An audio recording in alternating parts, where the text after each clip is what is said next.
누나야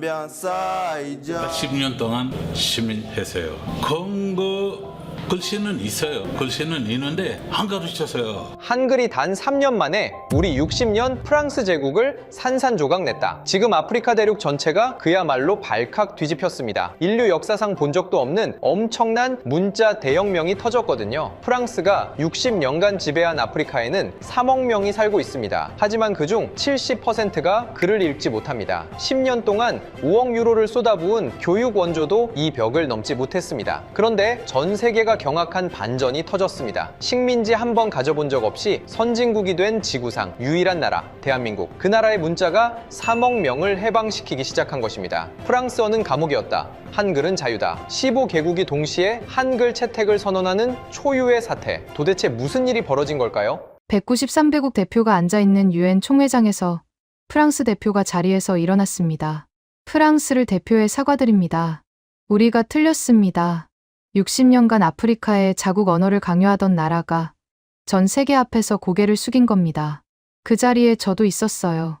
저는 나디아 은디아이입니다. 소르본 박사학위, 유네스코 언어학자, 그리고 프랑스가 배신자라 불렀던 세네갈 여자입니다. 이 모든 건 3년 전 아프리카 중퇴율 63%의 흙바닥 교실에서 시작됐습니다. 하지만 그 답이 대륙 전체를 뒤흔들 줄은 그때는 아무도 몰랐어요. 다카르 외곽 구랑 지구의 한 초등학교, 유네스코 문해율 실태 조사 때문에 찾아간 곳이었어요. 그런데 32명의 아이들이 앉아있는 그 교실에서 저는 소리를 듣지 못했습니다. 아이들의 눈이 열려 있었지만 아무것도 보고 있지 않았습니다. 생기가 아니라 체념이 깔려 있었어요. 칠판 앞에서 프랑스어 교사가 입을 열었어요. 봉주르, 코망 알레부. 대답이 없었습니다. 교사가 한 번 더 또렷하게 반복했어요. 32명 중 단 한 명도 입을 열지 않았습니다. 그런데 10분 후 종이 울리자 제 눈을 의심했어요. 방금 전까지 시체처럼 앉아있던 아이들이 교실 밖으로 쏟아져 나가더니 월로프어로 소리를 지르고 서로 밀치고 까르르 웃으며 뛰어다니기 시작한 겁니다. 같은 아이들이 맞나 싶었어요. 수업 시간에는 꺼져 있던 스위치가 쉬는 시간에 단번에 켜진 것 같았습니다. 한 소년이 제 앞에 와서 멈춰 섰어요. 12살쯤, 마른 몸에 눈만 유독 크고 까만 아이였습니다. 이름은 이브라. 누구예요? 월로프어였어요.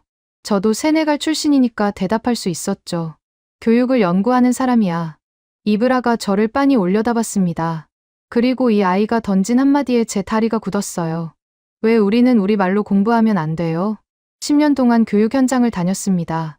파리에서 박사학위를 받고 유네스코 보고서를 쓰고 국제학회에서 발표도 했어요. 그런데 이 질문 앞에서 저는 한마디도 할 수 없었습니다. 프랑스어를 잘 배우면 좋은 미래가 열려. 겨우 꺼낸 말이었어요. 교과서에 써 있는 그대로. 이브라가 씁쓸하게 웃었습니다. 12살이 지을 표정이 아니었어요. 형도 그렇게 말했어요. 근데 3년 다니다 때려치웠어요. 프랑스어가 아무리 해도 안 들린다고. 다음 날 수업을 참관했어요. 수학 시간이었습니다. 교사가 칠판에 적었어요. 트루아 플리카트르 에갈 세트. 3 더하기 4는 7점. 아이들이 소리 내어 따라 읽었지만 눈동자가 움직이지 않았습니다. 뭔가를 이해할 때 사람의 눈은 반짝이잖아요. 그게 없었어요. 쉬는 시간에 이브라를 불렀습니다. 월로프어로 계산할 수 있어? 당연하죠. 예트 주롤 네트. 거침없이 대답하더니 운동장 모래바닥에 막대기로 3, 4, 7을 차례로 긁어 보였어요. 그런데 왜 수업 시간에는 대답을 못하니? 이브라가 고개를 떨궜습니다. 선생님이 입을 여는데 소리만 나와요. 무슨 뜻인지 하나도 모르겠어요. 교무실에서 확인한 이 학교의 중퇴율은 63%. 10명이 들어오면 6명이 초등학교도 못 마치고 나갑니다. 교장이 깊은 한숨을 쉬며 말했어요. 아이들이 바보라서가 아닙니다. 월로프어로 설명하면 뭐든 금방 알아들어요. 근데 프랑스어로 수업을 시작하는 순간 귀가 닫힙니다. 마치 벙어리가 된 것처럼. 그날 저녁 이브라의 집을 찾아갔어요. 흙벽돌에 양철 지붕을 얹은 작은 집이었습니다.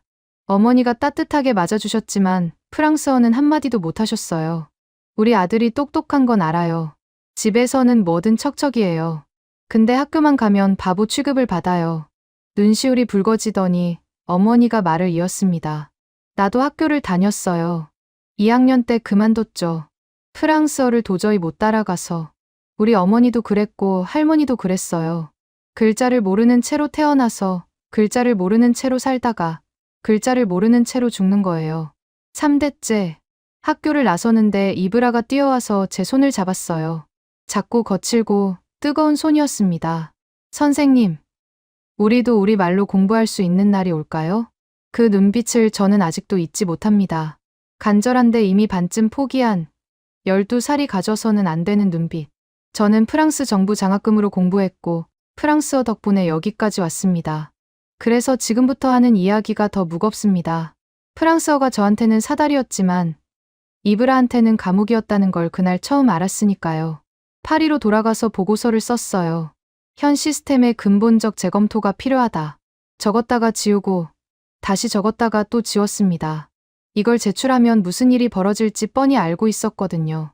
2달 후 그 보고서를 바탕으로 파리 교육부 회의가 열렸습니다. 프랑스어권 아프리카 15개국의 교육 실태를 다루는 자리였어요. 저는 떨리는 손으로 발표를 시작했습니다.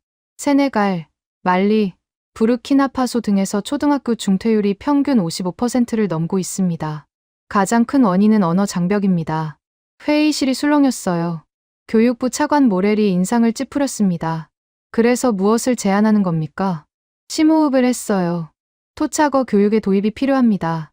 최소한 초등학교 저학년까지는 월로프어, 밤바라어 같은 현지 언어로 기초 교육을 해야 합니다. 순간 회의실 공기가 얼어붙었어요. 누군가 코웃음을 쳤습니다.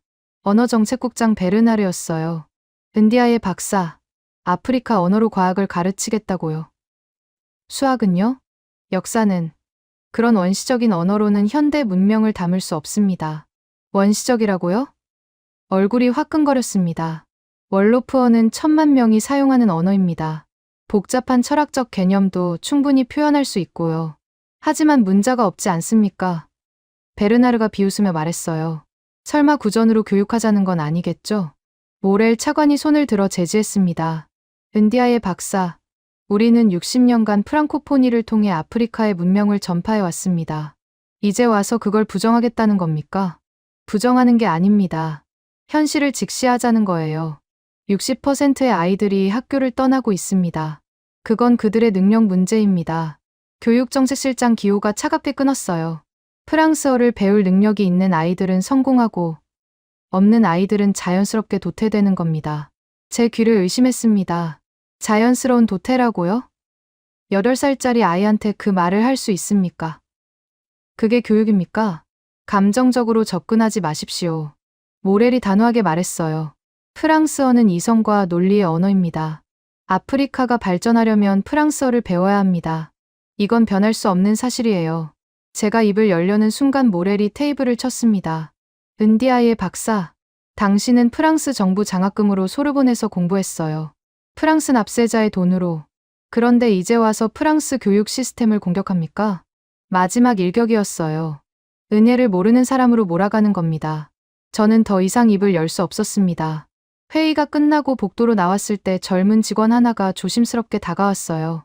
박사님, 저는 동의합니다. 주위를 살피며 속삭였습니다. 하지만 여기서는 아무도 바꾸려 하지 않아요. 프랑코포니는 프랑스의 자존심이거든요. 건드리면 안 되는 거예요. 파리 오구의 허름한 카페에 혼자 앉았어요. 커피가 식어가는 걸 보면서 이브라의 목소리가 계속 귓가에 맴돌았습니다. 우리도 우리 말로 공부할 수 있는 날이 올까요? 오늘 회의에서 답을 얻었어요. 프랑스는 절대 바뀌지 않을 거라는 답을. 그날 밤 세네갈에 있는 동료 파테에게 전화했습니다. 어떻게 됐어? 예상대로야. 원시적인 언어래. 능력이 없으면 도태되는 게 당연하대. 우리는 영원히 프랑스어의 노예로 살아야 하나 봐. 포기하지 마. 나디아. 언젠가 길이 열릴 거야. 하지만 그때는 몰랐습니다. 그 언젠가가 이렇게 빨리, 이렇게 뜻밖의 모습으로 찾아올 줄은. 석 달 후 저는 싱가포르에 있었습니다. 아시아 교육혁신 포럼에 초청받은 거였어요. 솔직히 말하면 기대가 없었습니다. 파리에서 벽에 부딪힌 뒤로 뭘 해도 허무했거든요. 또 다른 관료들의 회의, 또 다른 그럴듯한 발표, 또 다른 아무것도 바뀌지 않는 결론. 그러려니 하고 간 자리였어요. 첫째 날은 일본의 로봇 교육이었고, 둘째 날은 중국의 온라인 학습 플랫폼이었습니다. 발표를 들으면서 계속 이브라 얼굴이 떠올랐어요. 전기도 안 들어오는 교실에서 태블릿이 무슨 소용인가. 인터넷이 뭔지도 모르는 아이들한테 온라인 교육이 무슨 의미가 있나. 아프리카의 현실과는 너무 동떨어진 이야기들이었습니다. 그런데 셋째 날 오후 사회자가 다음 발표자를 소개했어요. 한국 세종학당의 윤세랑 교수님입니다. 주제는 한글을 활용한 소수민족 언어 보존 프로젝트입니다. 한글. 저는 고개를 들었어요. 한국의 문자가 소수민족 언어와 도대체 무슨 관계가 있다는 걸까? 단상에 오른 윤세랑 교수는 50대 초반의 여성이었습니다. 화려하지 않은데 눈이 단단했어요. 차분한 목소리로 발표를 시작했습니다. 인도네시아에는 700개가 넘는 언어가 있습니다. 대부분 문자가 없죠. 로마자로 표기하려 해봤지만 한계가 있었습니다. 그래서 우리는 한글을 시도했습니다. 화면에 인도네시아 술라웨시 섬의 작은 마을 사진이 떴어요. 이곳은 찌아찌아족이 사는 마을입니다. 8만 명이 찌아찌아어를 쓰지만 문자가 없어서 언어가 소멸 위기에 놓여 있었죠. 다음 슬라이드에서 저는 몸을 앞으로 기울였습니다. 찌아찌아어를 한글로 표기한 교과서였어요. 동그라미와 막대기로 이루어진 낯선 글자들이 인도네시아 아이들의 말을 담고 있었습니다. 한글은 소리를 과학적으로 분석해서 만든 문자입니다. 어떤 언어의 발음이든 정확하게 표기할 수 있어요. 찌아찌아 아이들은 단 일주일 만에 한글로 자기 언어를 읽고 쓸 수 있게 되었습니다. 일주일. 심장이 뛰기 시작했어요. 동영상이 재생됐습니다. 인도네시아 아이들이 칠판에 한글을 쓰고 있었어요. 그런데 놀라운 건 그들이 쓰는 게 한국어가 아니라 자기네 말이라는 거였습니다. 한 아이가 환호했어요. 나 드디어 할머니 이름을 썼어. 자막이 있어서 알아들을 수 있었죠. 윤 교수가 설명을 이어갔습니다. 로마자로는 찌아찌아의 복잡한 발음을 표기할 수 없었습니다. 하지만 한글은 달랐어요. 혀의 위치, 입술의 모양, 소리의 높낮이까지 정확하게 담아낼 수 있었습니다. 저는 손을 들었어요. 잠깐만요. 왜 로마자는 안 되고 한글은 되는 거죠? 윤 교수가 미소를 지었습니다. 좋은 질문입니다. 로마자는 원래 라틴어를 위해 만들어진 문자예요. 다른 언어를 억지로 끼워 맞추다 보니 한계가 있죠. 하지만 한글은 처음부터 다른 목적으로 만들어졌습니다. 화면에 한복을 입은 인물의 초상이 나타났어요. 1446년 세종대왕은 한글을 반포하면서 이렇게 말했습니다. 나란말싸미 둥극에 달아. 우리나라 말이 중국과 달라서 백성들이 하고 싶은 말이 있어도 표현할 수 없다. 이를 딱하게 여겨 새로 글자를 만든다. 전율이 등을 타고 올라왔습니다. 600년 전 한국도 우리와 똑같은 고민을 했던 거예요. 자기 말이 있는데 쓸 수 있는 문자가 없어서 벙어리처럼 사는 백성들. 이브라와 같은 처지였던 겁니다. 세종대왕은 누구나 쉽게 배울 수 있는 과학적인 문자를 만들었습니다. 입술 모양을 본떠서 글자를 만들고 혀가 닿는 위치를 그대로 글자에 담았어요. 그래서 어떤 언어의 소리든 표기할 수 있는 겁니다. 쉬는 시간이 되자마자 저는 윤 교수에게 달려갔어요. 교수님, 저는 세네갈에서 온 나디아 은디아에입니다. 저희도 같은 문제가 있어요. 월로프어를 쓰는데 문자가 없고 프랑스어 때문에 아이들이 학교를 떠나고 있어요. 윤 교수가 눈을 반짝였습니다.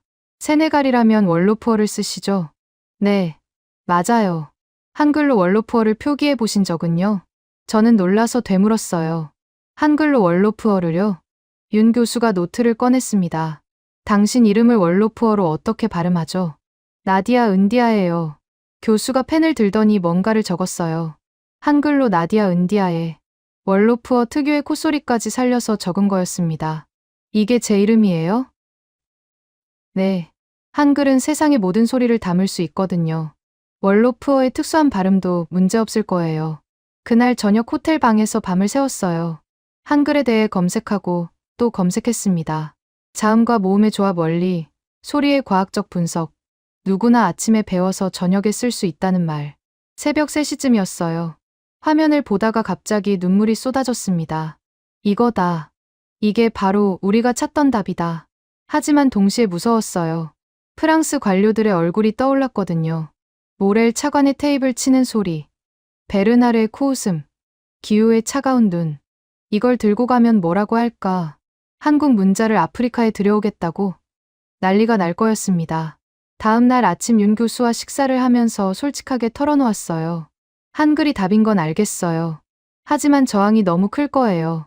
프랑스어의 기득권이 상상 이상으로 단단하거든요. 윤 교수가 조용히 말했습니다. 변화는 항상 작은 곳에서 시작됩니다. 세종대왕도 처음엔 신하들의 거센 반대에 부딪혔어요. 한자를 쓰는 게 당연했던 시대에 새 문자를 만든다니까 미친 짓이라고 했죠. 하지만 백성들이 한글의 가치를 알아봤어요.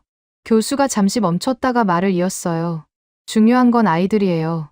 아이들이 행복하게 배울 수 있다면 그게 답 아닐까요? 공항으로 가는 길에 윤 교수가 작은 책자를 건네줬습니다. 한글 인문 교재예요. 월로푸어 표기에 한번 도전해보세요. 도움이 필요하면 언제든 연락하시고요. 비행기가 이륙하면서 창밖을 봤어요. 구름 아래로 도시의 불빛이 점점 작아지고 있었습니다. 손에는 윤 교수가 건네준 책자가 들려 있었고 머릿속에는 이브라의 얼굴이 떠올랐어요. 일단 해보자. 공식 채널로는 안 된다. 파리한테 허락을 구하면 영원히 안 된다. 내 고향에서 조용히 나 혼자라도 시작해보자. 그때는 몰랐습니다. 동그라미 하나, 막대기 하나로 시작한 일이 대륙 전체를 뒤흔들게 될 줄은. 세네갈로 돌아온 저는 곧장 고향으로 향했습니다. 다카르에서 차로 2시간 거리의 작은 마을 티바완. 사촌 동생 쿠자가 그곳에서 비공식 학교를 운영하고 있었어요. 정부 지원을 받지 못하는 아이들을 모아서 돌보는 곳이었죠. 학교라기보다는 양철 지붕 아래 나무 의자 몇 개를 놓은 공간에 가까웠습니다. 언니, 갑자기 웬일이야?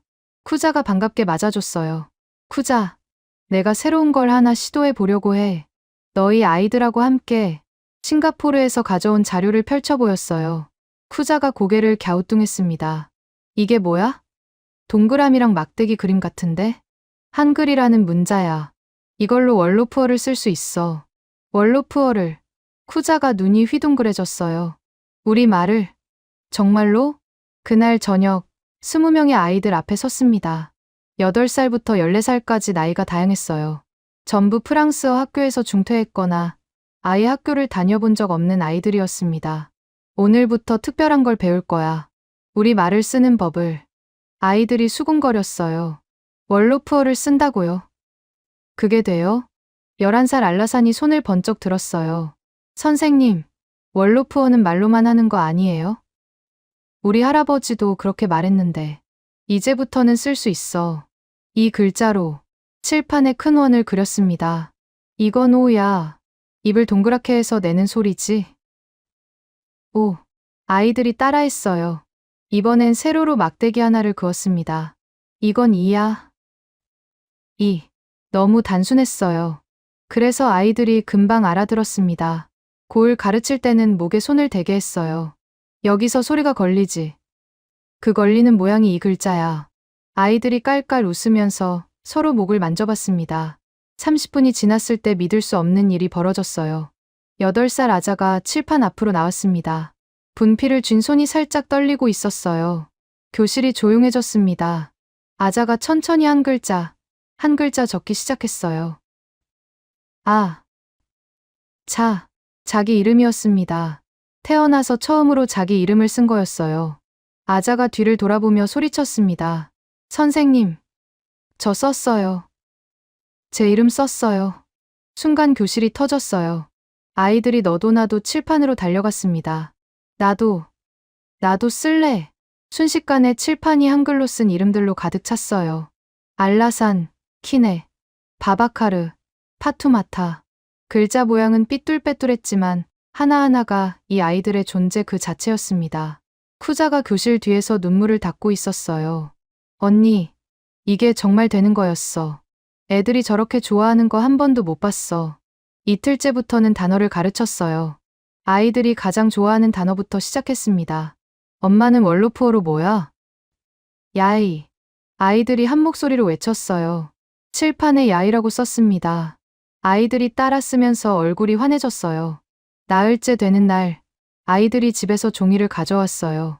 선생님, 엄마한테 보여줬더니 깜짝 놀랐어요. 아빠가 이걸 보고 울었어요. 우리 말을 글로 쓸 수 있다니 믿기지 않는다고. 알라산이 자랑스럽게 종이를 펼쳐 보였어요. 한글로 티바완이라고 적혀 있었습니다. 우리 마을 이름이었죠.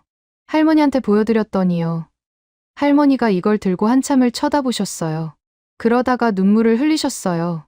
일주일째 문장 쓰기를 시도했습니다. 짧은 문장을 써볼 거야. 엄마 사랑해요. 월로프어로 뭐라고 하지? 야이 백은하라.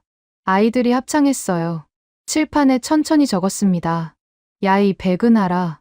아이들이 조용히 따라 썼어요. 그때 누군가 훌쩍이기 시작했습니다. 13살 키네였어요.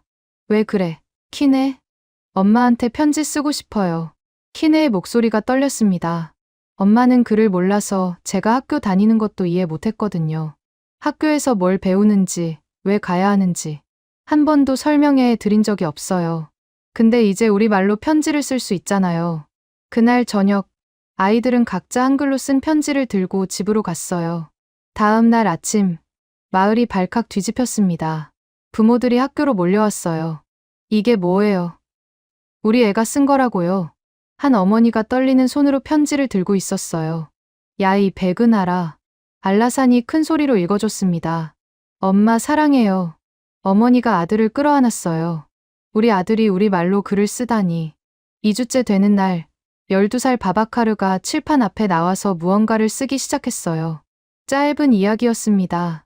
우리 마을에는 큰 바오밥 나무가 있어요. 할아버지 어렸을 때부터 있었대요. 나는 그 나무 밑에서 놀아요. 나무야 고마워. 쿠자와 저는 말을 잃었어요. 2주 전만 해도 글이라는 걸 몰랐던 아이가 이야기를 쓴 겁니다. 선생님, 더 배우고 싶어요. 할아버지가 들려주신 옛날 이야기도 쓰고 싶어요. 엄마가 불러주는 자장가도 쓸 수 있어요? 우리 마을 역사도요? 아이들의 눈이 반짝이고 있었어요. 구랑지구 교실에서 봤던 그 꺼진 눈이 아니었습니다. 단 2주 만에 아이들은 완전히 달라져 있었어요. 그날 밤 윤세랑 교수에게 메일을 보냈습니다. 교수님, 기적이 일어나고 있어요. 아이들이 자기 말로 세상을 표현하기 시작했어요. 이게 바로 세종대왕이 꿈꾸던 거겠죠. 하지만 보내기 버튼을 누르면서 불안이 밀려왔어요. 이 작은 불꽃이 계속 타오를 수 있을까? 아니면 누군가의 발에 밟혀 꺼져버리는 건 아닐까? 소문은 제가 생각한 것보다 훨씬 빨리 퍼지고 있었습니다. 그리고 제가 두려워하던 일이 정확히 벌어지기 시작했어요. 소문이 퍼지는 데는 2주면 충분했습니다. 먼저 찾아온 건 마을의 프랑스어 교사 쿨리발리였어요. 학교 앞에 딱 버티고 서서 저를 노려봤습니다. 나디야, 당신 지금 뭐 하는 거야? 애들을 망치려고 작정한 거요? 망친다니요? 아이들이 처음으로 글을 쓰고 있는데요. 그게 글이요? 이상한 그림 아니요? 프랑스어를 배워야 출세할 수 있는데 쓸데없는 짓 좀 그만하시오. 쿨리발리는 혀를 차며 돌아갔어요. 불쾌했지만 그 정도는 견딜 수 있었습니다. 진짜 문제는 그 다음이었어요. 같은 주 금요일, 다카르에서 검은 승용차 2대가 마을에 들어왔습니다. 교육부 감독관과 프랑스어 교사협회 회장 은디아이. 은디아이는 프랑스에서 유학한 엘리트였어요. 양복을 빳빳하게 차려입고 마을 흙길을 걸어오는 모습이 이 동네와 전혀 어울리지 않았습니다. 나디아, 은디아에 당신이 아이들에게 정체불명의 문자를 가르치고 있다는 보고를 받았소. 정체불명이 아니라 한글입니다. 아이들이 월로프어를 읽고 쓸 수 있게 해주는 문자예요. 감독관이 끼어들었어요. 은디아의 박사, 당신의 행위는 불법입니다. 허가받지 않은 교육 과정을 운영하고 있어요. 즉시 중단하지 않으면 법적 조치를 취하겠습니다. 쿠자가 나섰어요. 여기는 정식 학교가 아니에요. 아이들을 돌보는 곳일 뿐이에요. 교육행위는 형태를 불문하고 교육부의 감독 대상입니다. 은디아이가 한 발 더 나왔어요. 차가운 눈으로 저를 쏘아보며 말했습니다. 더 큰 문제는 이겁니다. 당신이 아시아의 문자를 퍼뜨리고 있다는 거요. 프랑스어를 버리고 아시아의 영혼을 팔았소? 영혼을 팔았다고요? 분노가 치밀었어요. 우리 아이들이 태어나서 처음으로 자기 이름을 쓰고 엄마한테 편지를 쓰고 있는데 그게 영혼을 판 겁니까? 프랑스어가 60년 동안 이 아이들한테 해준 게 뭡니까? 10명 중 6명을 학교에서 내쫓은 게 전부잖아요. 프랑스가 우리에게 준 문명을 거부하는 거 아니오? 60%를 문맹으로 만드는 게 문명입니까? 순간 정적이 흘렀어요. 은디아이의 얼굴이 붉어졌습니다. 당신 같은 사람 때문에 아프리카가 발전하지 못하는 거요. 그들이 떠난 후 쿠자가 걱정스럽게 말했어요. 언니, 정말 법적으로 문제되는 거 아니야? 모르겠어. 하지만 멈출 수는 없어. 그런데 진짜 시련은 그날 저녁에 찾아왔습니다. 대문 밖에서 익숙한 목소리가 들렸어요. 아버지, 큰오빠, 작은오빠, 셋 다 왔습니다. 아버지의 표정이 어두웠어요. 평소에 과묵한 분인데 그날따라 눈빛이 무거웠습니다. 나디야, 아버지가 입을 열었어요. 네가 우리 집안의 명예를 더럽히고 있다는 소문이 다카르까지 퍼졌다. 아버지, 우리는 3대째 프랑스어 교육을 받은 집안이다. 내 할아버지는 독립 후 세네갈 최초의 프랑스어 교사셨어. 나도 프랑스어로 공무원 시험을 보고 이 집안을 일으켰고. 그런데 네가 그 모든 걸 부정한다니. 큰오빠가 끼어들었습니다. 파리까지 유학 보냈더니 돌아와서 하는 짓이 이거야? 아시아 글자를 퍼뜨려. 오빠, 한번 와서 직접 봐. 아이들이 얼마나 행복해하는지. 행복. 그게 밥 먹여주냐? 프랑스어 못하면 공무원도 의사도 변호사도 못 돼. 너도 잘 알잖아. 작은 오빠도 거들었어요. 누나, 제발 정신 차려. 사람들이 뭐라는 줄 알아? 은디아의 집안에서 배신자가 나왔다고 해. 배신자. 그 단어에 가슴이 쿵 내려앉았어요. 아버지가 자리에서 일어났습니다. 그리고 제 눈을 똑바로 보며 말했어요. 당장 그만둬라. 안 그러면 넌 더 이상 내 딸이 아니다. 공기가 얼어붙었어요. 아버지가 저런 말을 한 적은 한 번도 없었습니다. 목이 막혔지만 눈물을 삼키며 대답했어요. 아버지, 죄송해요. 하지만 저는 계속할 거예요. 아버지는 말없이 돌아섰어요. 오빠들도 뒤따라 나갔습니다. 대문이 닫히는 소리가 유독 크게 울렸어요. 혼자 남겨진 방에서 더 이상 참을 수가 없었습니다. 소리 죽여 울었어요. 가족한테까지 버림받다니. 다음 날은 더 힘들었습니다. 마을 사람들도 둘로 갈라졌어요. 일부는 저를 지지했지만 더 많은 사람들이 등을 돌렸습니다. 저 여자가 애들을 망치고 있어. 출세하려면 프랑스어를 배워야지. 아시아 글자가 뭔 소용이야. 부모들 중 일부가 아이들을 학교에 보내지 않았어요. 20명이던 학생이 12명으로 줄었습니다. 그런데 남은 아이들은 오히려 더 단단해졌어요. 알라산이 말했습니다. 선생님, 저희는 안 그만둘 거예요. 이제야 글을 쓸 수 있는데 왜 포기해요? 바바카르도 고개를 끄덕였어요. 저희 엄마가 그러는데요. 선생님이 용감한 사람이래요. 다들 반대해도 옳은 일을 하고 있다고. 일주일 후 프랑스 대사관에서 연락이 왔습니다. 문화참사관 르클레르가 저를 만나고 싶다고 했어요. 대사관의 번듯한 응접실. 르클레르는 정중하지만 단호했습니다. 은디아의 박사, 당신의 활동이 프랑스와 세네갈의 문화협력에 부정적 영향을 미치고 있습니다. 전 단지 아이들에게 모국어를 가르칠 뿐입니다. 프랑스어가 아닌 다른 문자로 말이죠. 르클레르가 서류를 꺼냈어요. 당신은 프랑스 정부 장학생이었습니다. 계약서를 기억하시죠? 프랑코포니의 가치를 확산하겠다고 서명했습니다. 그래서 교육을 못 받는 아이들을 방치하란 겁니까? 프랑스어를 가르치면 됩니다. 아이들이 프랑스어를 이해하지 못하니까 이러는 거잖아요. 르클레르가 차갑게 말했습니다. 그건 능력의 문제입니다. 은디아의 박사, 계속 이런 활동을 하신다면 불이익이 있을 겁니다. 프랑스와 관련된 모든 지원이 중단될 수도 있습니다. 대사관을 나오며 깊은 한숨을 내쉬었어요. 마을 교사한테 욕을 먹고, 교육부한테 불법이라 협박당하고, 프랑스어 교사협회장한테 배신자 소리를 듣고, 가족한테 버림받고, 프랑스 대사관한테 협박까지. 사방이 벽이었습니다. 어디를 봐도 내 편은 없었어요. 그날 저녁 숙소로 돌아오는 길에 아자가 쓴 일기장을 펴봤어요. 삐뚤빼뚤한 한글이 한 줄 적혀 있었습니다. 오늘도 한글을 배웠다. 이제 나는 엄마 이야기를 쓸 수 있다. 엄마가 들려주는 옛날 이야기를 잊어버리지 않을 것이다. 8살짜리가 쓴 이 한 줄이 저를 다시 일으켜 세웠어요. 이 아이들을 위해서라도 멈출 수 없었습니다. 배신자라는 낙인, 가족의 절연, 국가의 압박, 전부 감당할 수 있었어요. 하지만 이 아이들의 반짝이는 눈을 끄는 건 감당할 수 없었습니다. 그런데 바로 그 다음 주, 제가 전혀 예상하지 못한 사람이 마을에 나타났어요. 금요일 오후였어요.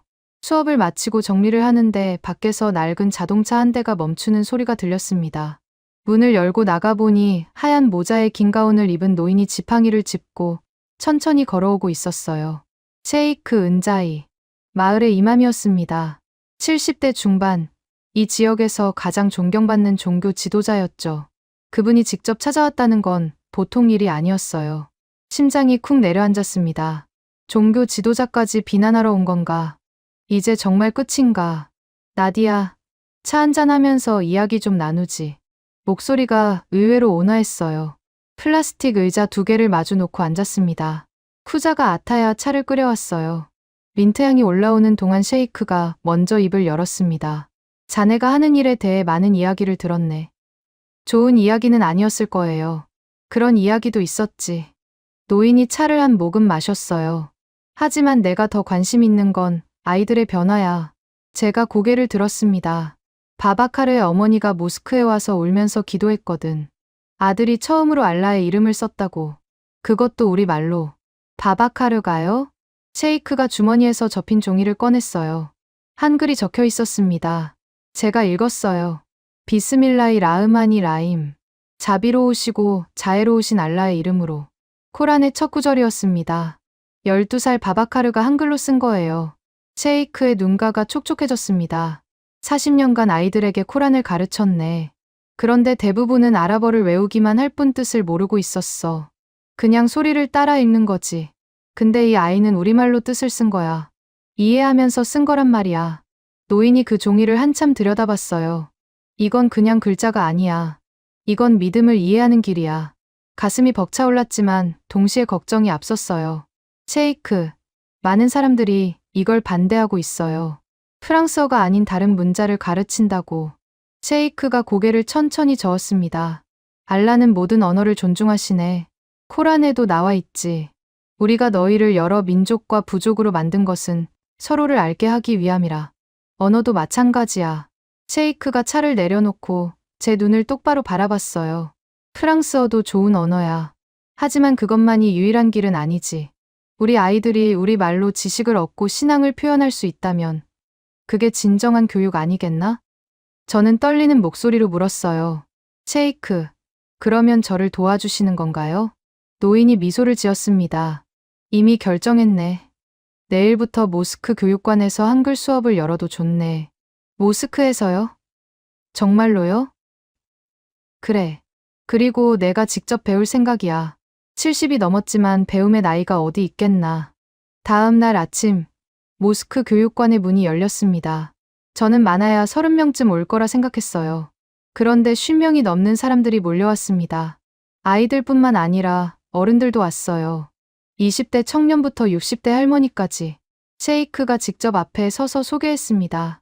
오늘부터 우리는 특별한 공부를 시작한다. 우리 말을 쓰는 법을 배울 것이다. 이것은 알라의 뜻에 어긋나지 않는다. 오히려 우리가 더 깊이 신앙을 이해하는 데 도움이 될 것이다. 종교 지도자의 한마디는 위력이 달랐어요. 그동안 저를 비난하던 사람들이 입을 닫았습니다. 첫 수업이 시작됐어요. 셰이크가 칠판 앞에 서서 한글 자음을 따라 쓰는 모습을 보는데 코끝이 찡했습니다. 70대의 손이 분필을 쥐고 천천히 고을 그렸어요. 이게 기억이구나. 입천장에 혀가 닿는 모양이라니. 정말 과학적이야. 다른 어른들도 진지하게 따라했어요. 특히 여성들의 참여가 인상적이었습니다. 평소에 교육 기회라고는 없던 어머니들이 눈을 빛내며 배웠어요. 40대 쿠디가 말했습니다. 프랑스어 학교는 엄두도 못 냈어요. 근데 이건 할 수 있을 것 같아요. 우리 말이니까. 일주일이 지나자 놀라운 일이 벌어졌어요. 금요 예배 시간에 셰이크가 한글로 쓴 코란 구절을 신도들 앞에 펼쳐 보인 겁니다. 보시오. 이것이 우리 말로 쓴 알파티아요. 이제 아이들은 무슨 뜻인지 알면서 기도할 수 있소. 신도들이 웅성거렸어요. 이게 가능한 일이었어? 우리 아이도 코란을 이해하면서 읽을 수 있겠네. 일부 보수적인 신도들이 반발했습니다. 코란은 아랍어로만 읽어야 합니다. 셰이크가 차분하게 대답했어요. 원전은 물론 아랍어지. 하지만 뜻을 모르고 외우기만 하는 것보다 우리 말로 의미를 아는 게 더 중요하지 않겠소? 터키도 인도네시아도 자기 문자로 코란을 공부하오. 논리가 명확했어요. 반대 목소리는 점차 줄어들었습니다. 아이들의 변화는 더 놀라웠어요. 코란 수업에서 한글로 받아쓰기를 시작하니 이해도가 확 올라갔습니다. 이제 알았어요. 라흐만이 자비로운 분이라는 뜻이었구나. 10살 이브라임이 환호했어요. 40년간 소리로만 외우던 것을 이제야 뜻으로 이해한 거였습니다. 소문은 빠르게 퍼졌어요. 인근 마을에서 구경 오는 사람들이 생기더니 어느 날 이웃 마을 이맘 3명이 셰이크를 찾아왔어요. 셰이크, 우리도 이 방법을 배우고 싶소. 우리 마을 아이들도 신앙을 제대로 이해했으면 좋겠소. 셰이크가 저를 보며 말했어요. 나디아가 우리의 스승이오. 이분이 없었다면 불가능했을 일이지. 그 순간 저는 더 이상 배신자가 아니었어요. 종교 지도자가 인정한 교육자가 된 거였습니다. 어느 저녁 수업을 마치고 정리하는데 셰이크가 조용히 다가왔어요. 나디아. 네, 셰이크. 자네는 세종대왕의 정신을 이어받은 사람이야. 갑작스러운 말에 놀랐어요. 세종대왕을 아세요? 자네가 준 자료를 읽었지. 그분이 백성을 위해 문자를 만들었듯이 자네는 우리 백성에게 문자를 가져다 줬네. 과찬이세요, 셰이크. 노인이 고개를 저었어요. 아니야. 이건 시작일 뿐이네. 알라의 뜻이라면 이 불씨는 더 크게 번질 거야. 그 예언이 얼마나 정확했는지 저는 곧 알게 됩니다. 셰이크의 방패 아래서 작은 불꽃은 꺼지지 않았어요. 그리고 그 불꽃은 제가 상상하지 못한 사람들의 손으로 옮겨 붙기 시작했습니다.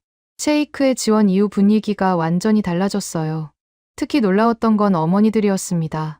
매주 목요일 오후 모스크 교육관은 여성들로 가득 찼어요. 20대부터 60대까지 평생 글이라는 걸 몰랐던 어머니들이 한글을 배우러 온 겁니다. 처음엔 쭈뼛거리며 문 앞에서 서성이던 분들이 일주일, 2주일 지나면서 맨 앞줄에 앉기 시작했어요. 그 중에서도 가장 열정적인 사람은 45살의 마렘이었습니다. 시장에서 야채를 파는 상인이었어요. 새벽 4시에 일어나 시장에 나가고 해가 질 때쯤 장사를 마치고 그 피곤한 몸을 끌고 교육관에 왔습니다. 매일, 선생님, 저는 꼭 배워야 해요. 장사할 때마다 속았거든요. 숫자를 못 읽으니까. 마렘은 누구보다 집중했어요. 다른 사람들이 쉬는 시간에 떠들 때도 혼자 칠판을 빤히 쳐다보며 입 모양을 따라했습니다. 3주째 되는 날이었어요. 마렘이 떨리는 손으로 종이 위에 무언가를 썼습니다.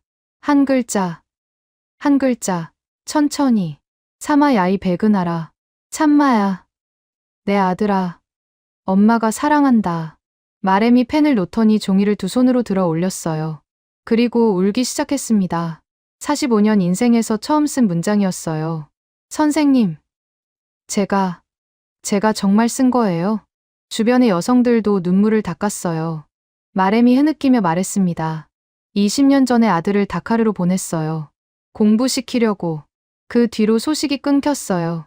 편지를 보내고 싶어도 쓸 수가 없었고 누가 보내줘도 읽을 수가 없었어요. 아들이 보낸 편지가 집에 3통 있는데 뭐라고 쓴 건지 20년째 몰라요.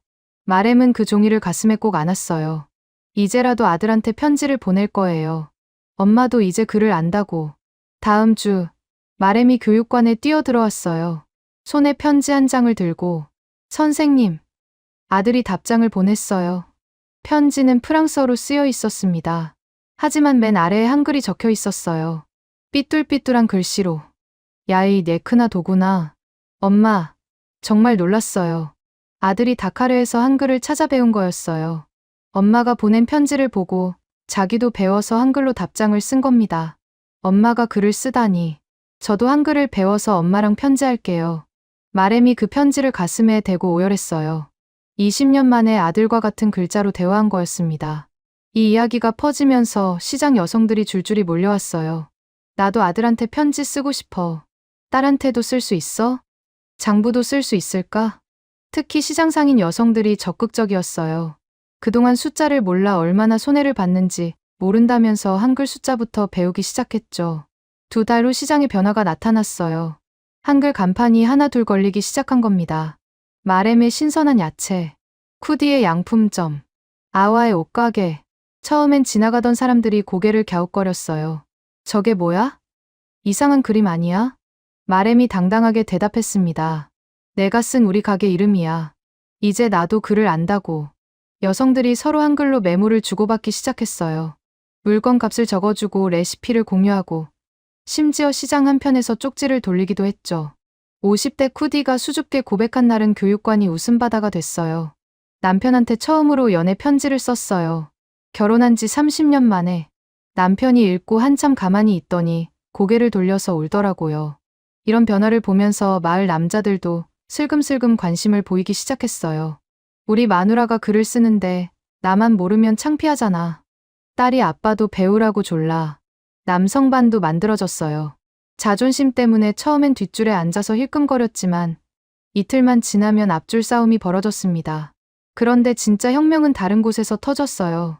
어느 날 마렘이 시장 상인 여성 10명을 이끌고 찾아왔습니다. 선생님, 우리가 결정했어요. 여성 상인 조합을 만들 겁니다. 그리고 모든 거래를 한글로 기록할 거예요. 조합을요? 왜 안 돼요? 이제 우리도 글을 쓸 수 있는데. 그동안 중간 상인한테 얼마나 당했는지 몰라요. 감자 100kg를 팔았는데 50kg만 샀다고 우기고. 증거가 없으니까 매번 당할 수밖에 없었죠. 이제는 우리가 직접 장부를 쓸 거예요. 일주일 뒤 티바은 여성 상인 조합이 정식으로 출범했어요. 첫 회의를 구경 갔는데 감동적이었습니다. 30명의 여성이 둘러앉아 한글로 회의록을 작성하고 있었어요. 오늘 날짜, 참석자 마렘, 쿠디, 아와 외 27명. 안건, 공동 구매 및 판매 가격 협의. 회의가 끝나고 마렘이 말했어요. 40년 장사했지만 오늘처럼 뿌듯한 날은 없었어요. 드디어 우리가 주인이 된 것 같아요. 한 달 만에 조합원이 100명을 넘었어요. 그러자 놀라운 일이 벌어졌습니다. 다카르의 대형 유통업체에서 연락이 온 거예요. 티바완 여성조합과 직거래하고 싶습니다. 체계적인 장부 관리가 인상적이네요. 중간 상인을 거치지 않고 직거래를 하니 수익이 2배로 뛰었어요. 신문에까지 실렸습니다. 문맹 여성들의 기적이라는 제목이었죠. 하지만 진짜 가슴이 먹먹했던 순간은 따로 있었어요. 60살 자라 할머니가 어느 저녁 떨리는 손으로 편지를 가져왔습니다. 선생님, 이거 제가 쓴 거예요. 편지를 펴보니 눈물이 났어요. 내 아들아, 엄마도 이제 글을 안다. 40년 전 네가 프랑스로 떠날 때 공항에서 울기만 했던 엄마가 이제는 너한테 편지를 쓴다. 보고 싶다 내 아들아. 엄마가, 자라 할머니가 흐느꼈어요. 아들이 파리에서 의사가 됐대요. 잘 됐죠. 근데 편지 한 통 제대로 주고받은 적이 없어요. 전화를 해도 아들은 프랑스어로 말하고 나는 월로프어로 말하고 40년을 그렇게 살았어요. 2주 후 자라 할머니의 아들이 세네갈로 왔어요. 공항에서 어머니를 만난 그가 한글로 쓴 편지를 펼쳐 읽더니 그 자리에서 무릎을 꿇었다고 합니다. 엄마, 미안해요. 엄마가 글을 모른다고, 무식하다고, 마음 한편에서 부끄러워했던 제가 부끄러워요. 이 이야기를 전해 들었을 때 저는 한동안 아무 말도 할 수 없었어요. 어느 날 마렘이 폭탄 선언을 했습니다. 우리가 마을 회의에 참석하겠어요. 이제 우리도 회의록을 읽을 수 있으니까요. 마을 회의는 전통적으로 남자들만의 자리였어요. 남자들이 당황했죠. 여자들이 무슨 회의야? 셰이크가 나섰습니다. 글을 아는 사람이라면 누구든 참여할 권리가 있어. 첫 번째 여성 참여 마을 회의. 마렘이 자리에서 일어나 발언했어요. 시장 환경 개선에 대해 제안하고 싶습니다. 여기 제가 작성한 보고서가 있어요. 한글로 깔끔하게 정리된 보고서를 보고 남자들 입이 벌어졌어요. 이걸 정말 당신들이 만든 거요? 네. 우리가 직접 조사하고 정리했어요. 이제 우리도 할 수 있어요. 프랑스어 교사 쿨리발리가 또 나타났어요. 이게 다 그 한글 때문이야. 여자들이 버릇 없어졌어. 쿠디가 한 발짝도 물러서지 않고 맞받았습니다. 버릇 없어진 게 아니라 깨어난 거예요. 프랑스어는 우리를 가두는 감옥이었어요. 한글은 우리를 자유롭게 했고요. 이제 우리는 돌아가지 않아요. 쿨리발리는 아무 말 없이 돌아섰습니다. 그날 밤 여성들이 모여서 작은 잔치를 벌였어요. 마렘이 일어나서 말했습니다. 1년 전만 해도 우리는 까막눈이었어요. 글자라는 걸 몰랐어요. 누가 서류를 내밀면 무조건 엄지 도장을 찍었죠. 무슨 내용인지도 모르면서. 하지만 이제는 달라요. 우리가 쓴 글로 장부를 만들고 계약서를 읽고 세상과 대화하고 있어요. 누군가 노래를 부르기 시작했어요. 전통 월로프 가락의 가사를 바꿔서 부른 노래였습니다. 한글, 고마워. 우리에게 빛을 주었네. 이제 우리도 쓸 수 있어. 우리 마음, 우리 생각을. 여성들이 하나 둘 따라 부르며 손뼉을 치고 춤을 추기 시작했어요. 모닥불 앞에서 노래하고 웃고 우는 그 모습을 보며 생각했어요. 이게 바로 세종대왕이 꿈꾸던 모습 아닐까. 모든 사람이 자유롭게 자기 생각을 표현하는 세상. 다음 날 아침, 전혀 예상하지 못한 소식이 날아왔어요. 세네갈 대통령이 우리 마을을 방문한다는 겁니다. 대통령 방문 소식에 마을이 발칵 뒤집혔어요. 공식 일정은 아니었습니다. 누군가 우리 이야기를 전했고 대통령이 직접 확인하고 싶어 한다는 거였어요. 방문일 아침, 마을 입구에 특별한 현수막이 걸렸습니다. 한글로 쓴 환영 문구였어요. 마마두 살 대통령님, 티바완에 오신 것을 환영합니다. 경호원들이 먼저 도착했을 때 현수막을 보고 당황한 표정을 지었어요. 이게 뭡니까? 중국어인가요? 마렘이 당당하게 대답했습니다. 한글이에요. 우리가 쓴 우리말이에요. 오전 10시 대통령 차량이 먼지를 일으키며 마을에 들어섰어요. 마마두 살 대통령은 50대 후반, 프랑스에서 경제학을 공부한 엘리트였습니다. 차에서 내린 대통령이 현수막을 보더니 걸음을 멈췄어요. 이걸 누가 썼습니까? 저희가 썼습니다. 대통령님. 여성 상인들이 앞으로 나섰어요. 대통령이 믿기 어렵다는 표정으로 물었습니다. 정말로요? 여러분이 직접?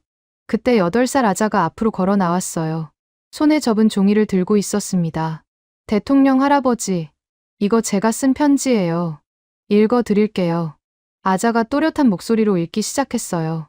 대통령 할아버지께, 우리는 이제 글을 써요. 엄마도 할머니도 쓸 수 있어요. 한글로 우리 말을 쓰니까 너무 좋아요. 프랑스어는 어려워서 울었는데 이제는 웃으면서 공부해요. 대통령의 표정이 진지해졌습니다. 얼마나 배웠니? 2달이요. 2달 만에 이렇게 쓸 수 있다고? 체이크가 나섰어요. 대통령님, 직접 보시죠. 아이들이 얼마나 빨리 배우는지. 즉석 시연이 시작됐어요. 한글을 한 번도 본 적 없는 아이 하나를 불러서 가르쳤습니다. 이건 아야. 입을 크게 벌려봐. 아, 이건 이야. 입을 옆으로 당겨봐. 15분 후, 그 아이가 분필을 들고 칠판에 자기 이름을 썼어요. 대통령이 경악했습니다. 15분 만에 이게 가능합니까? 제가 앞으로 나가 설명했어요. 대통령님, 한글은 과학적으로 만들어진 문자입니다. 입술 모양을 보고 글자를 만들었고, 혀가 닿는 위치를 그대로 글자에 담았어요. 그래서 누구나 빨리 배울 수 있습니다. 우리 아이들에게 필요한 건 바로 이런 도구였어요. 대통령이 물었습니다. 당신이 나디아 은디아의 박사군요. 파리의 배신자라고 들었는데 심장이 쿵했어요. 배신자가 아닙니다. 저는 우리 아이들을 위한 길을 찾았을 뿐이에요. 그때 마렘이 용기를 냈어요. 대통령님, 저희 장부 좀 보시겠어요? 여성 상인 조합의 한글 장부를 펼쳐 보였습니다. 날짜별 거래 내역, 수입과 지출, 공동 구매 기록까지 꼼꼼하게 정리되어 있었어요. 대통령이 장부를 한참 들여다봤습니다. 이걸 여러분이 직접 작성한 겁니까? 네. 이제 저희도 안 속아요. 다 기록하니까요. 대통령이 고개를 끄덕이다가 갑자기 물었어요. 이 한글로 프랑스어도 쓸 수 있습니까? 물론입니다. 제가 즉석에서 칠판에 적었어요. 봉주르 무슈르 프레지당. 안녕하십니까 대통령님. 놀랍군요. 정말 모든 소리를 표현할 수 있는 거로군요. 점심을 마친 대통령이 마을 회관에서 즉석 연설을 했어요. 마을 사람들이 모두 모였습니다. 오늘 저는 충격을 받았습니다. 청중이 숨을 죽였어요. 우리가 60년간 해내지 못한 일을 여러분은 몇 달 만에 해냈습니다. 프랑스어 교육만이 유일한 길이라고 믿었던 제가 틀렸습니다. 교육의 목적은 지식을 전달하는 것이지 특정 언어를 강요하는 게 아닙니다. 대통령이 잠시 말을 멈췄어요. 그리고 선언했습니다. 정부 차원에서 한글 교육을 검토하겠습니다. 모든 세네갈 국민이 자기 언어로 교육받을 권리가 있습니다. 환호성이 터졌어요. 여성들은 서로 부둥켜 안고 울었습니다. 하지만 대통령은 신중하게 덧붙였어요. 물론 반발이 클 겁니다. 프랑스도, 국내 기득권층도 반대할 거예요. 하지만 변화는 필요합니다. 떠나기 전 대통령이 제게 조용히 말했어요. 은디아의 박사, 당신은 판도라의 상자를 열었습니다. 이제 돌이킬 수 없어요. 후회하지 않습니다. 대통령님, 저도 그래요. 이게 옳은 길이라면 함께 가야죠. 대통령이 떠나자 언론이 몰려들었어요. 정말 대통령이 한글 교육을 지지했나요? 문맹 퇴치의 새로운 해법이라고요? 하룻밤 사이에 티바와는 전국적인 관심사가 됐어요. 그리고 다음 날 예상대로 폭풍이 몰아쳤습니다. 프랑스 대사가 긴급 성명을 발표했어요. 세네갈과 프랑스의 특별한 관계를 해치는 어떤 시도도 용납할 수 없다. 국내 프랑스어 엘리트들도 들고 일어났습니다. 대통령이 포퓰리즘에 굴복했다. 아시아 문자로 아프리카의 정체성을 훼손하려 하는가. 프랑스어 교사 1만 명이 거리로 나왔어요. 우리 일자리를 빼앗지 마라. 한글은 문화 제국주의다. 시위대 일부는 제 사진을 불태웠습니다. 배신자 나디아라고 쓴 피켓과 함께 TV를 보면서 손이 떨렸어요. 내 얼굴이 불에 타고 있었습니다. 하지만 민중의 반응은 정반대였어요. 전국 각지에서 요청이 쏟아졌습니다. 우리 마을에도 한글 선생님을 보내주세요. 우리 아이들도 배우게 해주세요. 시골 지역, 도시 빈민가, 어디서든 같은 목소리가 올라왔어요. 더 놀라운 건 이웃 나라들의 반응이었습니다. 말리, 부르키나파소, 니제르의 교육부 장관들이 세네갈을 방문한 거예요. 우리도 한글 교육에 관심이 있습니다. 말리 장관이 말했어요. 프랑스의 압박이 두렵지 않냐고요? 우리는 이미 가난합니다. 하지만 우리 국민 대부분이 글을 읽지 못하는 것. 그게 진짜 두려운 겁니다. 프랑스는 거세게 밀어붙이고 있었고 아프리카의 목소리는 점점 커지고 있었습니다.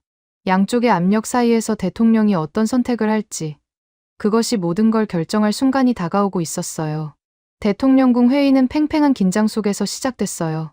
교육부 장관, 문화부 장관, 프랑스어권 담당 장관까지 모였습니다. 저도 참석 요청을 받았어요. 은디아의 박사, 당신이 시작한 일이 얼마나 큰 파장을 일으키고 있는지 아시오? 교육부 장관 은도예가 차가운 목소리로 물었어요. 아이들이 글을 배우는 게 그렇게 큰 문제입니까? 문제는 그게 아니요. 프랑스어권 담당 장관 디우프가 서류를 내밀었습니다. 프랑스 정부의 공식 서한입니다. 한글 교육을 공식화할 경우 연간 5억 유로의 교육 원조를 중단하겠다고 합니다. 5억 유로. 세네갈 교육 예산의 30%였어요. 회의실이 무거워졌습니다. 그뿐이 아닙니다. 은도예가 덧붙였어요. 프랑스 대학들이 세네갈 학생 받기를 거부하겠답니다. 유학의 길이 막힌다는 겁니다. 침묵이 길어졌어요. 대통령이 입을 열었습니다. 그래도 우리 국민 70%가 문맹인 현실은 바뀌지 않습니다. 은디아의 박사, 당신의 방법이 정말 해법이 될 수 있소? 네, 대통령님. 3개월이면 기초 문해력을 갖출 수 있습니다. 프랑스어로는 3년이 걸리는 일입니다. 하지만 국제사회에서 고립될 텐데. 디우프가 걱정스럽게 말했어요. 그때 문화부 장관 실라가 뜻밖의 발언을 했습니다. 잠깐, 우리가 왜 이렇게 프랑스 눈치만 봐야 합니까? 독립한 지 60년이 넘었는데. 실라, 현실을 봐야지. 은도예가 핀잔을 줬어요. 현실이요. 현실은 우리 국민 대부분이 글을 못 읽는다는 겁니다. 그게 진짜 현실 아닙니까? 논쟁이 뜨거워졌어요. 대통령이 손을 들어 중재했습니다. 일단 시범사업으로 시작합시다. 몇 개 지역에서 한글 교육을 해보고 결과를 보는 거요. 하지만 프랑스의 응징은 즉각적이었습니다. 다음 날 프랑스계 기업들이 세네갈 투자 재검토를 발표했어요. 프랑스계 은행들은 대출 금리를 올렸고요. 며칠 뒤에는 서아프리카 프랑스어권 정상회의에서 세네갈이 제외됐습니다. 한글을 공용 문자로 검토하는 국가는 프랑코포니 회원 자격이 없다. 프랑스 대통령의 직접적인 경고였죠. 국내에서도 반발이 이어졌어요. 프랑스어 교사들의 시위는 더 거세졌고 프랑스계 대기업에서 일하던 청년들이 한글 교육을 지지했다는 이유로 집단 해고를 당했습니다. 그런데 이 해고 사건이 오히려 불을 질렀어요. 분노한 시민들이 거리로 쏟아져 나왔습니다. 진정한 독립을 원한다. 우리 말로 배울 자유를. 놀랍게도 시위대 중에 대학생들이 많았어요. 프랑스어로 교육받은 엘리트 청년들이었습니다. 의대생 알리우가 마이크를 잡았어요. 저는 프랑스어로 의학을 배웠습니다. 하지만 제 환자 대부분은 프랑스어를 못해요. 소통이 안 되는 의사가 무슨 소용입니까? 법대생 아미나도 외쳤습니다. 법전은 프랑스어로 쓰여 있는데 국민 70%가 읽지 못해요. 이게 정의입니까? 젊은 엘리트들의 참여가 판도를 바꿨어요. 대통령이 긴급 대국민 담화를 발표했습니다. 국민 여러분, 우리는 기로에 서 있습니다. 편한 길을 갈 것인가? 옳은 길을 갈 것인가? 잠시 멈췄다가 이어갔어요. 저는 티바안에서 한글로 처음 글을 쓴 아이들의 눈빛을 잊을 수 없습니다. 그것이 우리의 미래입니다. 따라서 정부는 한글을 활용한 모국어 교육을 공식 정책으로 채택합니다. 프랑스어도 계속 가르치되 모국어 문해력을 먼저 기르겠습니다. 프랑스는 즉각 모든 원조를 끊었어요. 대통령은 물러서지 않았습니다. 우리는 가난하더라도 자유로운 국민이 되겠습니다. 무지하지만 부유한 것보다 깨어있지만 가난한 것이 낫습니다. 원조가 끊기자 세네갈은 심각한 재정난에 빠졌어요. 교육 예산 30%가 증발한 거나 다름없었습니다. 어떻게 하나 막막했어요. 그런데 뜻밖의 곳에서 연락이 왔습니다. 어느 아침 한국 대사관에서 전화가 울렸어요. 은디아의 박사님, 한국 정부에서 긴급히 만나고 싶어 합니다. 대사관에 도착하니 낯선 얼굴들이 기다리고 있었어요. 한국 교육부, 외교부, 그리고 놀랍게도 한국 대기업 관계자들까지. 안녕하세요. 저는 한국교육부 아프리카 협력과장 윤채원입니다. 윤채원. 순간 심장이 멈추는 것 같았어요. 혹시 윤세랑 교수님과 윤채원 과장이 미소 지었습니다. 제 어머니십니다. 어머니가 세네갈 이야기를 정말 많이 하셨어요. 모녀였어요. 싱가포르에서 제 인생을 바꾼 그 교수의 딸이 이 자리에 앉아 있었습니다. 한국 정부는 세네갈의 한글 교육 프로젝트를 전폭 지원하기로 했습니다. 정말인가요? 왜 우리를 돕는 거죠? 외교부 관계자가 설명했어요. 한글은 한국만의 것이 아닙니다. 유네스코 세계기록 유산이죠. 인류 공동의 자산인 한글이 아프리카에서 문맹 퇴치에 기여한다면 그것이야말로 세종대왕의 뜻을 실현하는 일입니다. 그때 삼성 관계자가 앞으로 나왔어요. 저희는 한글 교육용 태블릿 10만 대를 지원하겠습니다. 전원과 인터넷이 없는 지역에서도 쓸 수 있는 특별 제작품입니다. LG 관계자가 이어받았어요. 저희는 태양광 충전 시스템을 제공하겠습니다. 아프리카 어디서든 디지털 교육이 가능하도록요. 네이버에서는 더 파격적인 제안이 나왔습니다. 저희가 개발한 인공지능 번역 시스템을 무상 제공하겠습니다. 월로프어, 플라워 등 세네갈의 모든 언어를 한글로 표기하고 번역할 수 있습니다. 카카오에서는 한글 메신저를 만들었어요. 카카오톡 세네갈, 월로프어를 한글로 주고받을 수 있는 앱이었습니다. 눈물이 났어요. 프랑스는 우리를 버렸는데 지구 반대편의 나라가 손을 내밀어 준 거였습니다.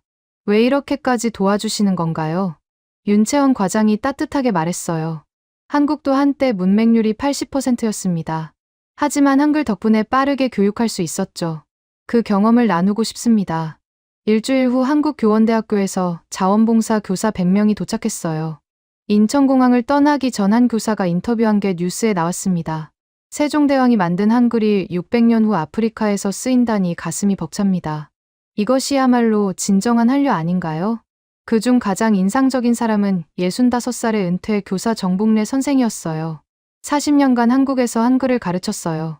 이제는 세계에 한글을 전하고 싶어서 왔습니다. 정복래 선생은 특히 어른들 교육에 탁월했어요. 한글은 나이 들어서 배워도 쉬워요. 세종대왕이 그렇게 만드셨거든요. 청년 교사 한도윤 씨의 이야기는 특히 유명해졌어요. 말라리아에 걸려 누워있으면서도 병상에서 교재를 만들었거든요. 아이들하고 약속했어요. 내일 세 글자 배우기로 했는데 약속을 깨면 안 되잖아요. 이런 모습에 세네갈 사람들이 변하기 시작했어요. 한국 사람들은 진짜로 우리를 돕고 싶어 하는구나. 프랑스 사람들과는 달라. 그들은 우리를 존중해. 한국 대통령이 세네갈을 방문했을 때는 역사적인 순간이었습니다. 공항에서 아이들이 한글로 쓴 환영 피켓을 들고 있었어요. 환영합니다, 한국 대통령님. 한글 고맙습니다. 한국 대통령이 아이들을 한 명 한 명 안아주며 눈물을 닦았어요. 세종대왕께서 보셨다면 정말 기뻐하셨을 겁니다. 정상회담에서 한국 대통령이 파격적인 제안을 했습니다. 앞으로 10년간 매년 1억 달러를 한글 교육에 지원하겠습니다. 조건은 없습니다. 오직 아이들이 행복하게 배우기만 하면 됩니다. 마마두 살 대통령이 감격한 목소리로 대답했어요. 프랑스는 60년간 우리를 지배했습니다. 하지만 한국은 단 1년 만에 우리를 자유롭게 했습니다. 그날 밤 세네갈에 있는 동료 파테에게 전화했어요. 파테, 우리가 해내고 있어. 나디야, 알아. 전국에서 난리야. 모두가 한글을 배우고 싶어 해. 전화를 끊고 창밖을 봤습니다. 다카르의 밤하늘에 별이 쏟아지고 있었어요. 프랑스가 문을 닫았을 때 세상이 끝난 줄 알았는데 지구 반대편에서 더 큰 문이 열린 거였습니다. 하지만 이건 시작이었어요. 세네갈 한 나라가 아니라 대륙 전체가 움직이기 시작했거든요. 세네갈의 소식은 국경을 넘어 서아프리카 전역으로 퍼져나갔어요.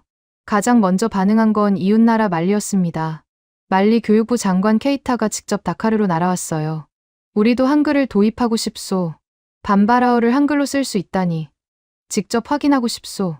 저는 케이타 장관을 티바안으로 안내했어요. 한글 수업을 참관한 장관은 의자에서 벌떡 일어났습니다.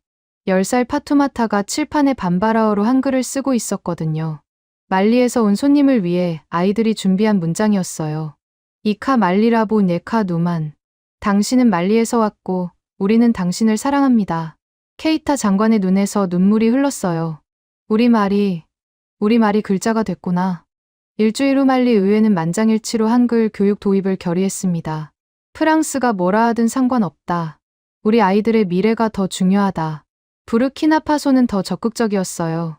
수도 와가두구에 대규모 한글 교육센터를 세운 겁니다. 개소식에 참석했을 때 놀라운 광경을 봤어요. 1000명이 넘는 사람들이 모여서 한글로 국가를 쓰고 있었습니다. 디탕바 파소, 우리의 조국, 모국어로 쓴 국가를 보며 사람들이 울었어요. 독립 후 60년 만에 처음이야. 우리 말로 국가를 쓰다니. 가나의 변화는 더 극적이었습니다. 가나는 영어권 국가였지만 인구 70%가 트위어를 사용하고 있었거든요. 가나 대통령이 직접 선언했어요. 영어도 중요하지만 먼저 우리 언어를 읽고 쓸 수 있어야 한다. 한글이 그 다리가 되어줄 것이다. 6개월이 지났을 때 역사적인 일이 벌어졌습니다. 아프리카 연합 교육장관 회의에서 한글을 아프리카 토착어 표기를 위한 공식 문자로 인정한다는 결정이 내려진 거예요. 54개 회원국 중 35개국이 찬성. 프랑스와 일부 아랍 국가가 반대했지만 대세를 막지 못했습니다.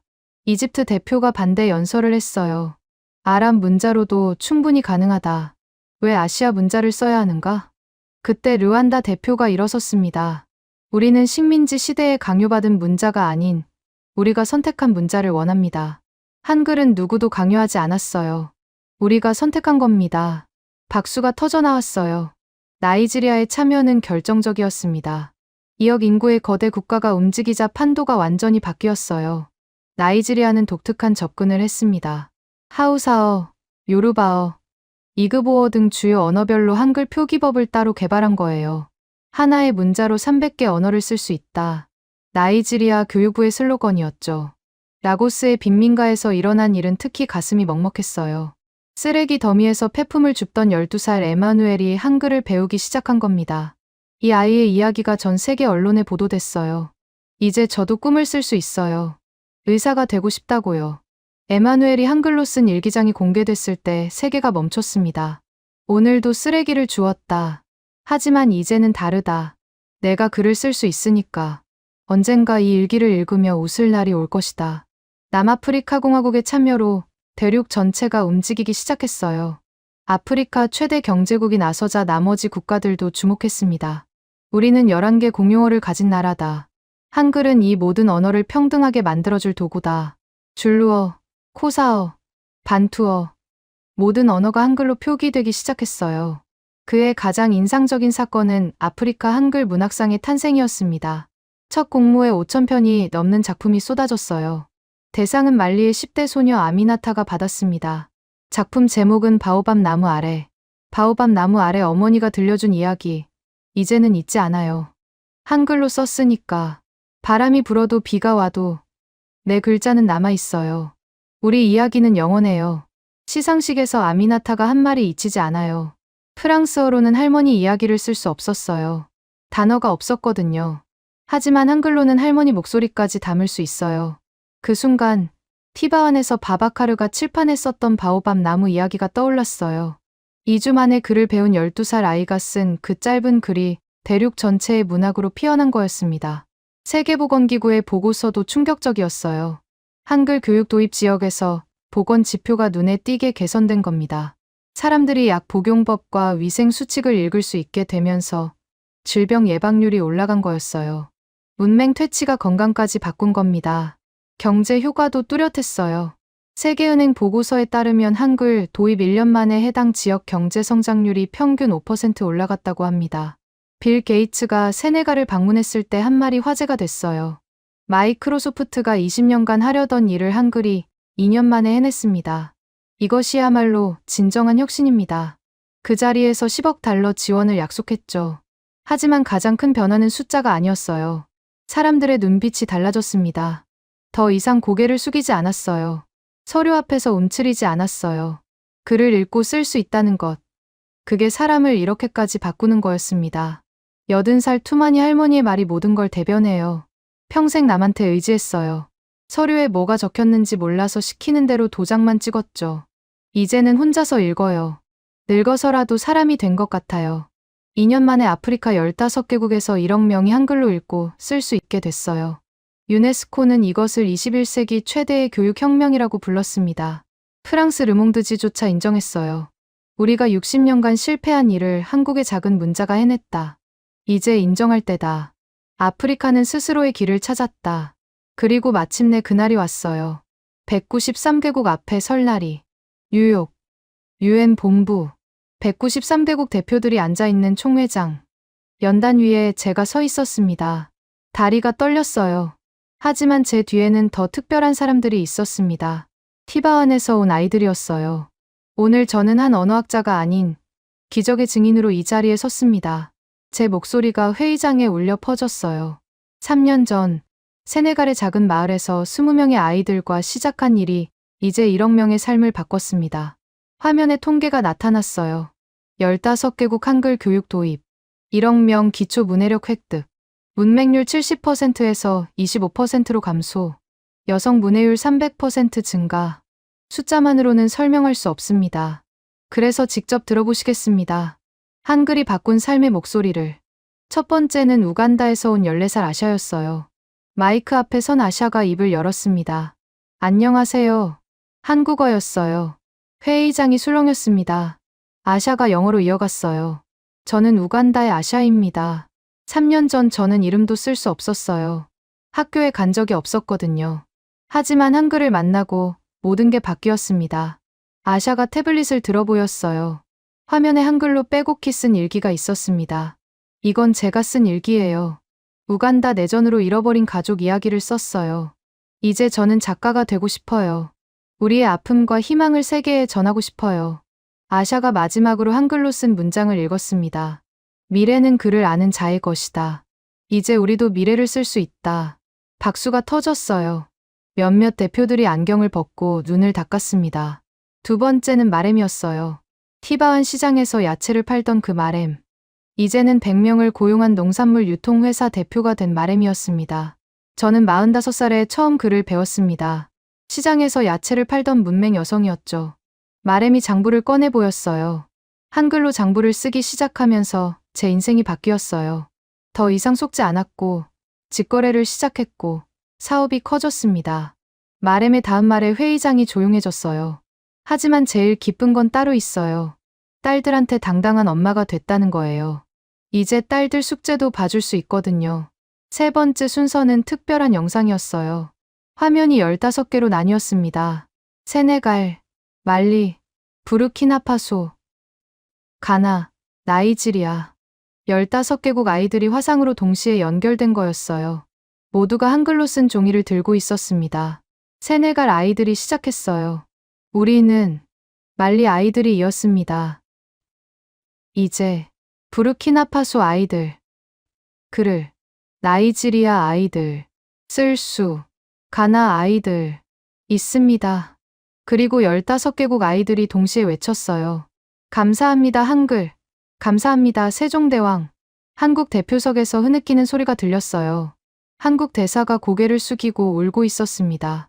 저도 눈물을 참을 수 없었어요. 하지만 연설을 마쳐야 했습니다. 이것은 단순한 문자 교육이 아니었습니다. 인간 존엄성의 회복이었습니다. 프랑스어나 영어를 거치지 않고 이제 아프리카는 자기 언어로 지식을 만들고 있습니다. 그때 프랑스 대표가 손을 들었어요. 회의장에 긴장이 흘렀습니다. 파리에서 제게 배은망덕하다고 했던 그 나라. 무슨 말이 나올까 긴장했어요. 프랑스를 대표해 사과드립니다. 회의장이 얼어붙었어요. 우리가 틀렸습니다. 언어는 지배의 도구가 아닌 소통의 도구여야 합니다. 프랑스 대표가 자리에서 일어나 한국 대표에게 걸어가 악수를 청했어요. 역사적인 화해의 순간이었습니다. 파리 회의실에서 원시적인 언어라고 비웃던 나라가 193개국 앞에서 고개를 숙인 겁니다. 미국 대표가 발언했어요. 미국은 아프리카 한글 교육에 50억 달러를 지원하겠습니다. 중국, 일본, 유럽 각국이 앞다퉈 지원을 약속했습니다. 그런데 가장 감동적인 순간은 따로 있었어요. 유엔 사무총장이 일어났습니다. 오늘 우리는 역사를 목격했습니다. 작은 문자 하나가 대륙을 바꾼 것을. 잠시 말을 멈췄다가 선언했어요. 유엔은 10월 9일 한글날을 세계 한글의 날로 지정합니다. 모든 인류가 읽고 쓸 권리를 기억하는 날로. 환호성이 폭발했어요. 한국 대표단은 서로 부둥켜 안고 울었습니다. 아프리카 대표들이 자리에서 일어나 박수를 쳤어요. 15개국 아이들이 화면 너머에서 소리를 질렀습니다. 연설을 마치고 내려오는데 각국 대표들이 줄을 서서 기다리고 있었어요. 우리나라에도 와주세요. 소수민족 언어 보존에 한글을 쓰고 싶습니다. 인도 대표가 말했어요. 베트남 대표도 관심을 보였습니다. 우리도 산간 지역 소수민족 교육에 한글을 도입하고 싶습니다. 심지어 프랑스 대표도 다가왔어요. 프랑스 내 이민자들의 모국어 교육에 한글을 활용하는 걸 검토하고 있습니다. 세계가 한글을 향해 손을 뻗기 시작한 거였어요. 그날 밤 호텔 방에서 창밖을 봤습니다. 뉴욕의 빌딩 숲 사이로 별이 보였어요. 같은 별을 아프리카의 아이들도 올려다보고 있겠죠. 이제 그 아이들은 별을 보며 시를 쓸 수 있어요. 자기 말로, 한글로. 전화가 울렸어요. 티바완의 쿠자였습니다. 언니, 우리가 해낸 거야? 아니야. 아이들이 해낸 거야. 마을 사람들이 전부 모여서 축하하고 있어. 언니가 자랑스럽다고 전해달래. 전화를 끊고 한참을 창밖만 바라봤어요. 이브라의 질문이 떠올랐습니다. 우리도 우리 말로 공부할 수 있는 날이 올까요? 그날이 온 거였어요. 정말로. 시간이 흘러 3년이 지났습니다. 아프리카 대륙의 문맹률이 70%에서 20%로 떨어졌어요. 역사상 가장 빠른 문맹 퇴치였습니다. 마렘은 이제 손녀에게 밤마다 동화책을 읽어줘요. 한글로 쓴 월로푸어 동화책을. 라고스 빈민가에서 쓰레기를 줍던 에마누엘은 나이지리아 대학교 장학생이 됐습니다. 문화적 변화도 놀라웠어요. 아프리카 한글 문학상은 세계적 권위를 인정받았고 노벨 문학상 후보에 아프리카 한글 작가 3명이 올랐습니다. 그중 한 명이 우간다의 아샤였어요. 17살 최연소 후보. 한글로 아프리카의 목소리가 세계에 울려 퍼지다. 각국 언론의 헤드라인이었습니다. 경제 성과도 대단했어요. 대륙 전체의 경제 성장률이 3년간 평균 8%를 기록했습니다. 세계은행은 이를 문해력 혁명이 낳은 경제 기적이라고 불렀죠. 나이지리아는 아프리카의 실리콘밸리가 됐어요. 한글 코딩 교육을 받은 청년들이 스타트업을 세워 세계 시장에 진출했습니다. 한글로 배운 논리적 사고가 프로그래밍에 큰 도움이 됐어요. 나이지리아 최연소 유니콘 기업 대표의 말이었어요. 교육 시스템도 완전히 달라졌습니다. 이제 대부분의 아프리카 국가에서 초등학교 1학년은 모국어와 한글로 시작해요. 그 다음에 영어나 프랑스어를 배우죠. 순서를 바꾼 것만으로 중퇴율이 80% 줄었습니다. 프랑스의 변화도 인상적이었어요. 프랑스 대통령이 세네갈을 방문했을 때 한글로 쓴 연설문을 준비해 왔더라고요. 나는 세네갈을 사랑합니다. 한글로 쓴 종이를 들고 연단에 섰습니다. 과거를 반성합니다. 이제 프랑스도 배우겠습니다. 모든 언어와 문자는 평등합니다. 파리 회의실에서 원시적인 언어라고 비웃던 나라가 한글로 사과를 쓴 거였어요. 한국과 아프리카의 관계는 혈맹이 됐습니다. 한아프리카 한글 연대가 출범했고 매년 수만 명이 오가고 있어요. 특히 감동적인 건 한글 할머니 봉사단이었습니다. 한국의 은퇴 교사 할머니들이 아프리카로 건너가서 아프리카 할머니들에게 한글을 가르치는 프로그램이에요. 같은 할머니끼리 통하는 게 있어요. 75살에 봉사를 시작한 김영자 할머니의 말이었어요. 자라 할머니와 김영자 할머니가 나란히 앉아 한글을 쓰는 사진은 전 세계 언론에 실렸습니다. 서울대 의대 수석 합격자가 세네갈 출신이라는 소식이 전해졌을 때 한국도 놀랐어요. 한글로 기초를 닦았기에 가능했습니다. 그 학생의 말이었죠. 가장 뿌듯한 순간은 따로 있었어요. 셰이크 은자이가 노벨 평화상을 받은 겁니다. 종교와 언어의 장벽을 넘어 교육 평등을 실현한 공로였어요. 수상 연설에서 셰이크는 말했습니다.